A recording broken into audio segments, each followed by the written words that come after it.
Tonight, fears of a 9.0 earthquake sending Oregon leaders to the coast. Tonight, we have learned that they've come up with a plan, and it's being compared to D-Day. Welcome, everybody, to KOIN 6 News at 5. I'm Ann State. I'm Jeff Gianola, and all this comes just weeks after a 6.1 earthquake hit the Napa area of California. And tonight, Oregon unveils its plan for the big one.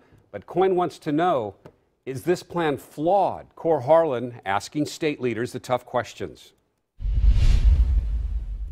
The brain center of the state of Oregon's response to a huge offshore tsunami will operate from a building just over the seagrass at Camp Rylea on the northern Oregon coast. The question I had for emergency planners today is, at just a mile or so away from the ocean itself, is the Emergency Operations Center that coordinates all this activity at risk of being wiped off the map itself in the wake of a huge tsunami? The playbook outlines the plan for what to do after the big one hits. But why, I asked, will the plan be directed from here at Camp Rylea on the northern Oregon coast in a building less than a mile from the beach? Will a building that close to the ocean even survive a tsunami?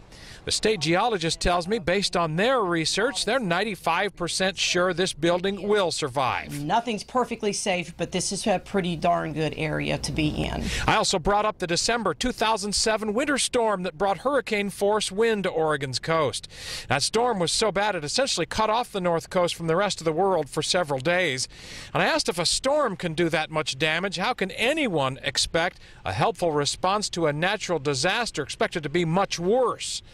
I then learned from Clatsop County Commissioner Scott Lee that the U.S. Navy will be among the first responders. In conversations in a tsunami event, some of our first assistance is going to come by sea, kind of like a Normandy-type landing. And this is the perfect position to do that. And there's also, helicopter landing area here. Governor Kitzhaber signed the playbook into action today, and he told me it addresses all aspects of recovering from a natural disaster that modern-day Oregon has never seen. Transportation, communication, health, food and water, shelter.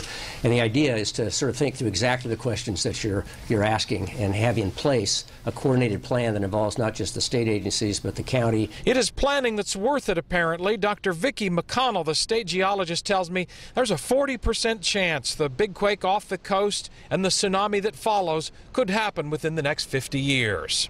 At Camp Rylea, Cor Harlan, KOIN 6 News.